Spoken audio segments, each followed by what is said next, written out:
When I tell you the whole world seemed to stop on April 26, 2025, I really mean it. Everyone was watching Vatican City, where history, sadness, and even a little drama came together for Pope Francis' funeral. Imagine this. The huge, beautiful area of St. Peter's Square, usually packed with tourists, was now full of world leaders, royals, church members, and hundreds of thousands of emotional people. And honestly, this wasn't just any funeral, it was the biggest event of the year. Right from the start, you could tell, this was no ordinary event. Big names were here.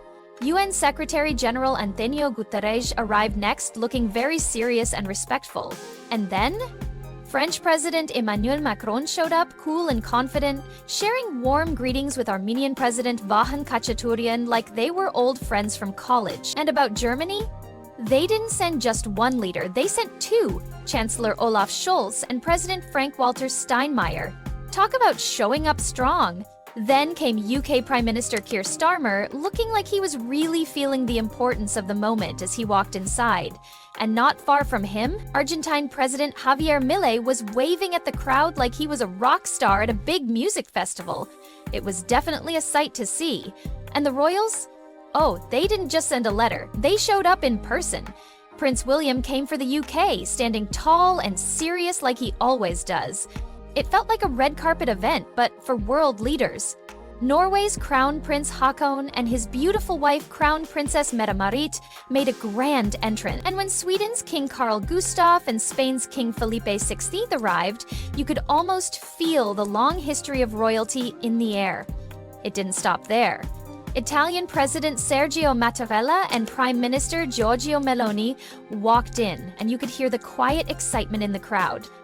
Honestly, it didn't feel just like a funeral, it felt like the whole world had come together for a huge, serious meeting. Inside the basilica, everything became even more serious. Cardinal Giovanni Battista Re spoke to everyone. His message wasn't just about religion, it was about the world's problems too. He talked about ending wars, fighting climate change, and helping migrants. All the things Pope Francis cared about deeply. And if you notice the comment, "We must build bridges, not walls," it was a clear message, especially with Donald Trump sitting right there. You weren't imagining it. Trump sat there trying not to react, but you could feel the tension. As the Mass got closer to the end, the mood changed again. It was time for the final goodbye.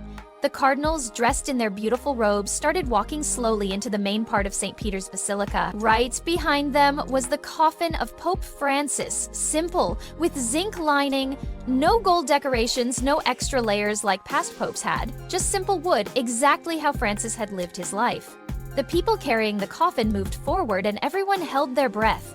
The feeling was very heavy and emotional. Outside, the crowd couldn't stay quiet anymore. They started clapping, breaking the usual quiet rules of the Vatican to show their love and respect. It was very moving. People waved signs high in the air. "Thank you, Francis. Goodbye, father, teacher, and poet." A special mention to the youth from Francis's beloved Schola Sacrentes movement.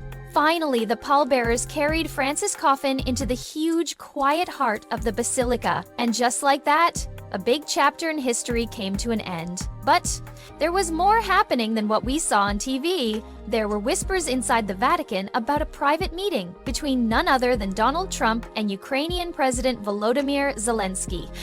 Yes, you heard that right. During the funeral events, they reportedly met quietly in a small chapel to talk about peace for Ukraine. Mixing serious politics with a funeral, only at the Vatican, right? And wait, there's another surprise.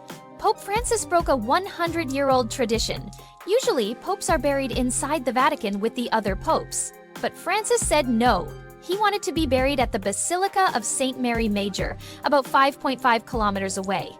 A special place where he often prayed before important trips. That choice said a lot about him, even after death.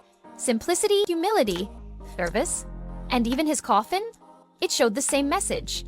No fancy multiple coffins, no heavy metals. Just one simple, zinc-lined wooden box, sealed quietly at night without all the big ceremonies. This was truly who Francis was. No showing off, no unnecessary displays. If you really looked, past the veils, past the incense, past the crying and the applause, you would have seen the real picture. A world full of problems, trying to stand together for once. A church struggling between holding on to the old ways and trying to move into the future.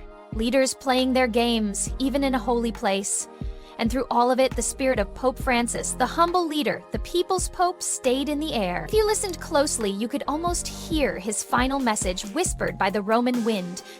Build bridges, not walls. So, what will Pope Francis be remembered for? Not for building grand monuments, not for wearing golden crowns, not for locking himself behind walls. No, he leaves us something much better. Kindness instead of judgment, service instead of fame. Bridges instead of barriers. And judging by the tears on the faces of kings, queens, presidents, prime ministers, and everyday people, maybe, just maybe, the world finally heard him. Even if only for a little while.